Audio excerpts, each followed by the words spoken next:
ఇప్పుడు చూద్దాం, 3 వచనాలు చూసాం. 2వ వచనం, మన దేవుడు మంచోడు, కట్టేవాడు ఆయనే, సమకూర్చేవాడు ఆయనే. 3వ వచనం, మన దేవుడు మంచోడు, మన దేవుడు గుండె చెదిరిన వారిని బాగు చేస్తాడు, గాయములు కట్టేవాడు. 4వ వచనం, మన దేవుడు గొప్పోడు. ఎందుకు గొప్పోడో తెలుసా? నక్షత్రాలను అమర్చేవాడు ఆయనే, పేర్లు పెట్టి పిలిచేవాడు ఆయనే. 3 వచనాలు, 3 లక్షణాలు మన దేవుడికి. దేవుడు మంచోడు, దేవుడు కృప కలిగిన వాడు, దేవుడు గొప్పోడు. 5వ వచనం, మన ప్రభువు గొప్పవాడు, ఆయన అధిక శక్తి గలవాడు, ఆయన జ్ఞానమునకు మితి లేదు. శక్తి ఆయన సామర్థ్యత, జ్ఞానము ఏం చేయాలో నిర్ణయించుకోవటం. నిర్ణయించేది ఆయనే, చేసి చూపించేది ఆయనే. మనలో కొంతమంది అలా ఉండరు. ఒకటి నిర్ణయం తీసుకోవాలి, ఇంకోటి కట్టాలి. తాజ్మహల్ కట్టాలనుకుంది షాజహాన్, కట్టింది తాపి మేస్త్రి. ఆడి వేరు, ఈడు వేరు. కానీ మన దేవుడి విషయంలో అది కాదు. కట్టాలనుకునేది దేవుడు, కట్టేది కూడా దేవుడే. ఇక అంతా సూపర్ ఆలోచించండి. 2 ఆయనే. ఇక మనం బాధే లేదు, అన్నీ కూడా ఆయనే చేసి పెడతాడు. మన ప్రభువు గొప్పవాడు, ఆయన అధిక శక్తి గలవాడు, ఆయన జ్ఞానమునకు మితి లేదు. యెహోవా దీనులను లేవనెత్తువాడు. దీనులను లేవనెత్తాడంటే పడిపోతే లేవనెత్తుతాడు. గుర్తుపట్టుకోండి, పడిపోయిన ప్రతి వాడిని లేవనెత్తరు. ఉదాహరణకి ఎవడైనా ఇలా పడుకుని ఉండిపోయాడు అనుకో, చూసి నిద్రపోతున్నాడేమో, తాగి పడిపోయాడేమేడు, ఇది అనుకుంటాం మనం. అయితే ఒకవేళ బాబో అన్నాడు అనుకో, ఈడు తాగినాడు కాదు, ఈడు పడుకున్నవాడు కాదు. పిలిస్తే మనకు అర్థమవుద్ది ఆడిని లేపాలని.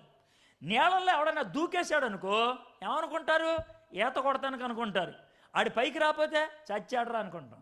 అప్పుడు దాకా తెలియదు ఆడు ఆత్మహత్య చేసుకోవడానికి దూకాడని. అయితే నీళ్ళల్లో ఎవరన్నా జారి పడ్డారనుకో, జారి పడినోడు చేసే పని అంటే బాబా రక్షించండి అంటాడు. బాబో రక్షించండి. నువ్వు తెలియక జారి పడిపోయావు. నువ్వు ఉన్న స్థితి నీకు తెలుసు, అది నీ స్థితి కాదు, నువ్వు పడిపోయావు. అయితే చాలామంది ఏం చేస్తారు తెలుసా? పడిపోయిన స్థితిలో అరవటానికి సిగ్గుపడతారు, అడగటానికి సిగ్గుపడతారు. మనలో చాలామందికి దేవుణ్ణి అడగటానికి సిగ్గు, దేవుణ్ణి అడగటానికి గర్వం, దేవుణ్ణి అడగటానికి అహం మనకి అడ్డొస్తుంది. ఆయన అడిగేదేంటి అని అనుకుంటాం. కానీ దేవుడు ఏమన్నాడు తెలుసా? నువ్వు దీనత్వంతో అడిగితే నేను పైకి లేవనెత్తుతాను. ఈ రాత్రి నువ్వు అడగటానికి ఎవరైనా సరే, ప్రభా నాకు ఈ చెడు అలవాటు ఉంది తీసేవా. చాలామంది అనుకుంటారు నేను మానేయాలనుకుంటా మానేస్తా.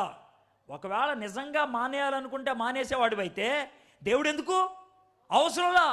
దేవుడు ఎందుకు అవసరంలా? దేవుడు మనకెందుకు అవసరమో తెలుసా? మనం చెయ్యాలనుకున్నది చేయలేకపోతున్నాం, చెయ్యకూడదనుకునేది చేయకుండా ఉండలేకపోతాం. దేవుడి సహాయం లేకుండా మనము ఏమీ చెయ్యలేకపోతాం. కాబట్టి ఈ రాత్రి దీనత్వంతో నా వల్ల కావట్లేదు ప్రభా అని అడిగితే ఆయన సహాయం చేస్తాడు. నేను డ్రగ్ అడిక్ట్ని, వారానికి 3 సార్లు మత్తు ఇంజెక్షన్ తీసుకోవాలి, లేకపోతే నాకు వణుకొచ్చేది. అలాంటి పరిస్థితుల్లో నేను మారు మనసు పొందాను. మారు మనసు పొందిన 1 రోజు అయ్యింది. 2వ రోజుకి ఇంజెక్షన్ ఎక్కాలి, కడుపు నొప్పి వచ్చేస్తుంది, కాళ్ళు చేతులు ఆగట్లా. నన్ను ఎవరైతే ప్రభు దగ్గరికి నడిపించాడో నా మిత్రుడు, వాడు నన్ను హాస్పిటల్కి తీసుకెళ్ళాడు. ఆయన ఏమన్నాడు తెలుసా? సార్ మీరు డ్రగ్స్కి అలవాటు అయిపోయారు కదా, నేనే ఇస్తాను మీకు డ్రగ్ అన్నాడు. సార్ వద్దు సార్ అని అన్నా. నా మిత్రుడు పదరా అని అన్నాడు. గదిలోకి తీసుకెళ్ళి ప్రార్థన చేయరా అని అన్నాడు. ప్రభా కడుపు నొప్పి తీసేయి, కడుపు నొప్పి తీసేయి, తట్టుకోలేకపోతున్నాను అని అడిగితే 1/2 గంట ప్రార్థన చేస్తే పోలా, పైగా అరుస్తున్నానేమో, నొప్పి ఎక్కువైపోయింది. అప్పుడు నా మిత్రుడు తరే నాకు ప్రార్థన చేయటం రాదురా, నాకు వచ్చిన మాట ఒకటే కడుపు నొప్పి తీయని, 1/2 గంట నుంచి అరుస్తున్నా అవ్వట్లేదురా అని అంటే వాడి భుజం మీద చేసి, అరే నీ కడుపు నొప్పి ఎందుకు వచ్చిందో తెలుసా? డ్రగ్స్ వేసుకోవటం బట్టి. అవునా? దేవుడికి ఇష్టం లేని పని చేసినందుకు. అవునా? ఓ పని చేయి దేవా, ఈ కడుపు నొప్పి అన్నా తీసే, లేదా నేను చేసిన పనికి నన్నన్నా తీసుకెళ్ళిపో. ఈ కడుపు నొప్పి అన్నా తీసే, లేదా నేను చేసిన పనికి నన్నైనా తీసుకెళ్ళిపో. ఆ మాట అనరా అని అన్నాడు. ఆ మాట అనాలంటే అనగలడు ఎవడైనా?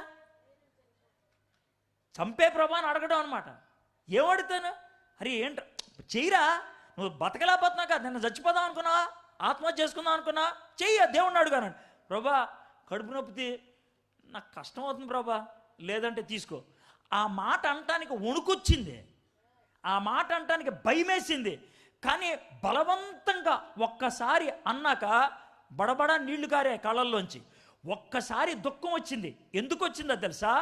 కడుపు నొప్పి వస్తే నాకెంత బాధేసిందో ప్రతిసారి మందేసుకున్నప్పుడు దేవుడికి అంత బాధేసిందని అప్పుడు అర్థమైంది నాకు. ఆ బాధ నాకు అర్థమయ్యేటట్లు చేశాడు. రే, ఈరోజు అర్థమైంది నా బాధ ఏంటో, ఈరోజు అర్థమైంది నా కష్టం ఏంటో. నేను ఎంతకాలం నువ్వు ప్రతిసారి మందేసుకున్నప్పుడు నేను ఎంత బాధపడుతున్నాను తెలుసా? మీ అమ్మ నాన్న తెలియదురా, నువ్వు వేసుకున్న ప్రతిసారి నేను చూస్తున్నాను, నీ పక్కనే ఉన్నాను. నువ్వు మందేసుకుంటుంటే, నువ్వు కింద పడి దొర్లుతుంటే నేను పక్కనే ఉన్నాను. నా బాధ ఎంత ఉంటుందో నీకు అర్థమైందా? అర్థమైంది ప్రభా, అర్థమైంది. అది దీనత్వం అంటే. నేను చేసిన తప్పుని మనస్ఫూర్తిగా అంగీకరించటం, గ్రహించటం, ఇది నా తప్పు అని ఒప్పుకున్నప్పుడు దేవుడు పైకి లేవనెత్తాడు. 15 నిమిషాల తర్వాత కడుపు నొప్పి పోయింది, మళ్ళీ ఇప్పటిదాకా రాలా. దీనులను లేవనెత్తువాడు ఆయన, దీనులను. డాక్టర్ 5 రోజుల తర్వాత కనబడ్డాడు. ఆయన కనబడే, బాబు ఇంజక్షన్ ఎక్కడ తీసుకున్నావు?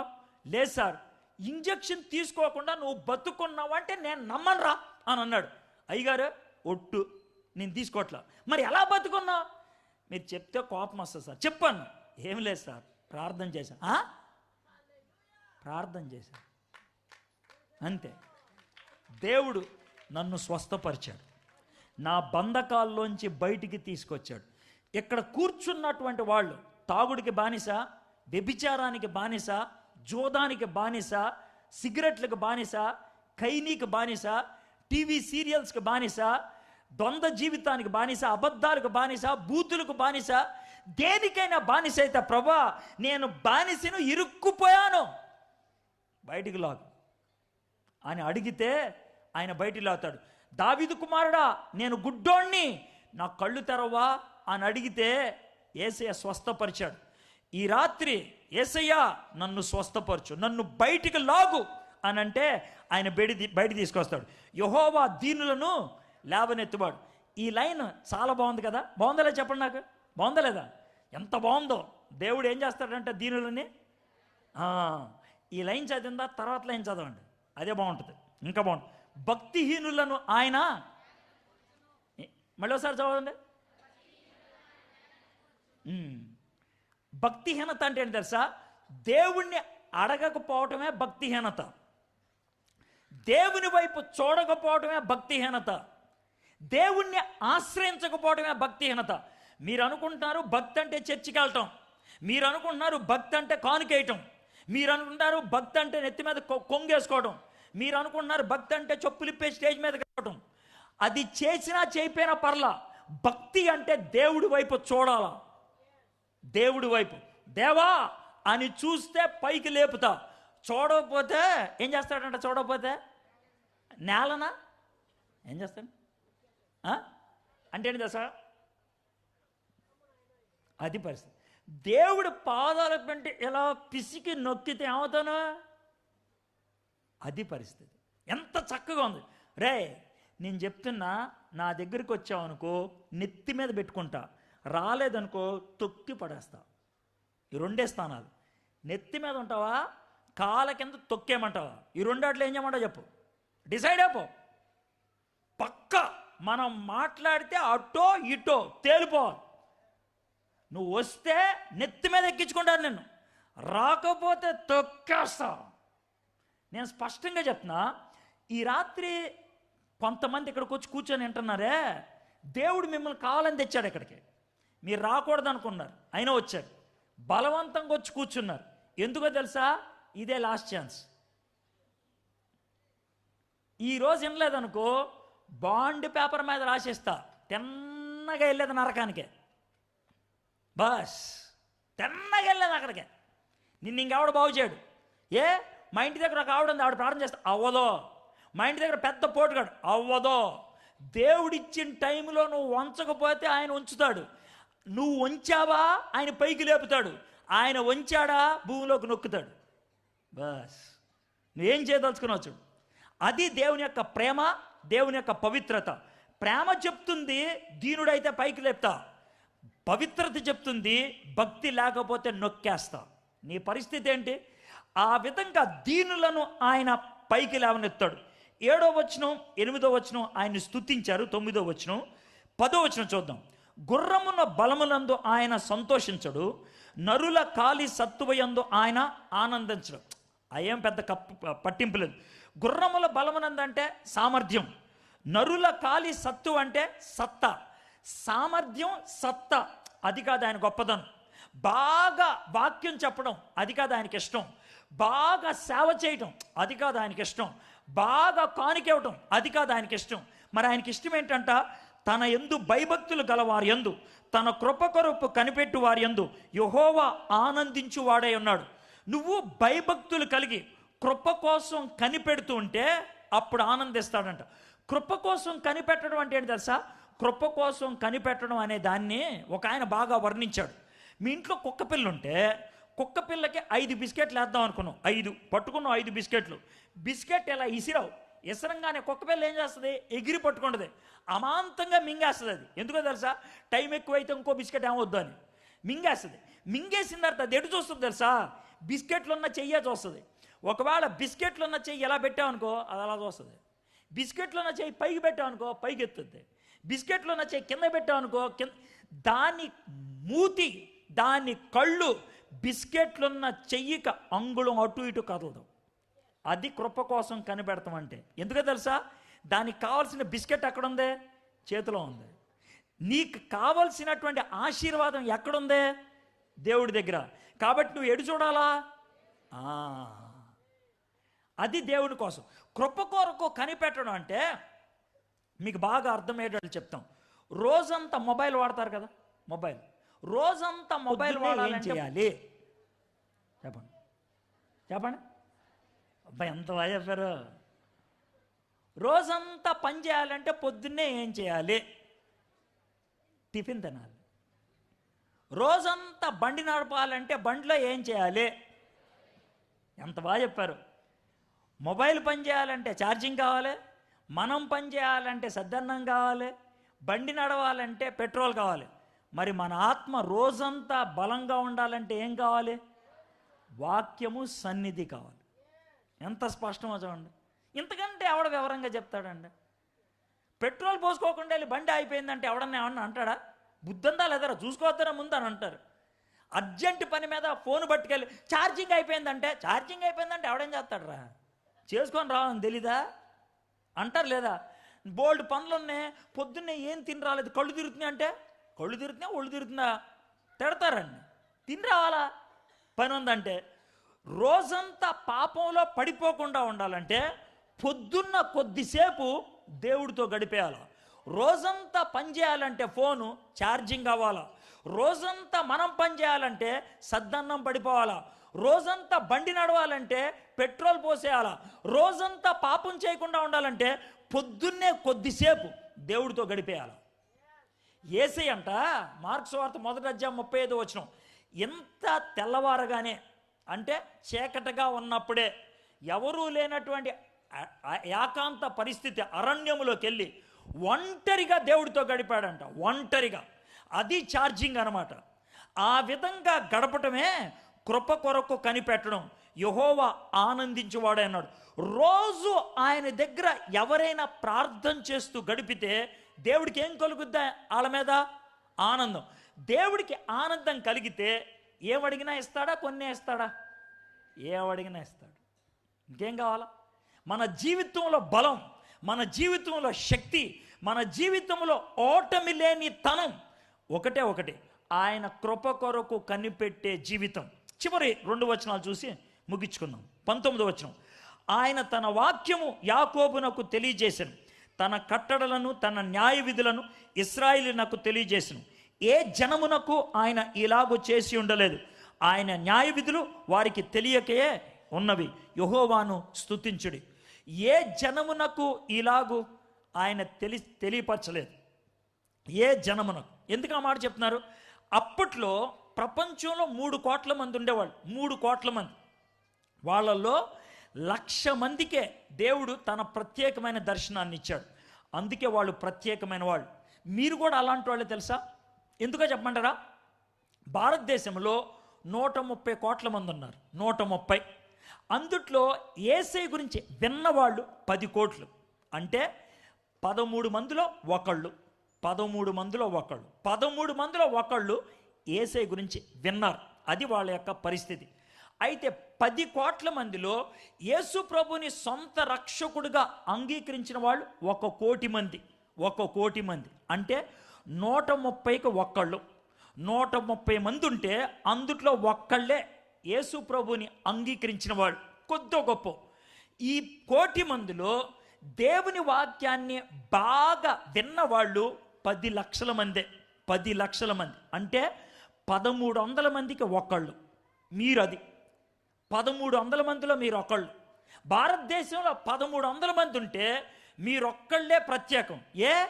దేవుని గురించి తెలిసిన వాడిని, దేవుణ్ణి సొంత రక్షకుడిగా అంగీకరించిన వాడిని, దేవుని వాక్యాన్ని ప్రతి సంవత్సరం మీటింగ్లో చాలా దివ్యంగా వినేవాళ్ళం. గంట తరబడి 2 గంటల తరబడి వాక్యం వివరంగా మాకు వినిపిస్తున్నాడు దేవుడు. మేము ప్రత్యేకమైన వాడిని. దేవుడు ఎంతగా మిమ్మల్ని ఆశీర్వదించాడో చూడండి.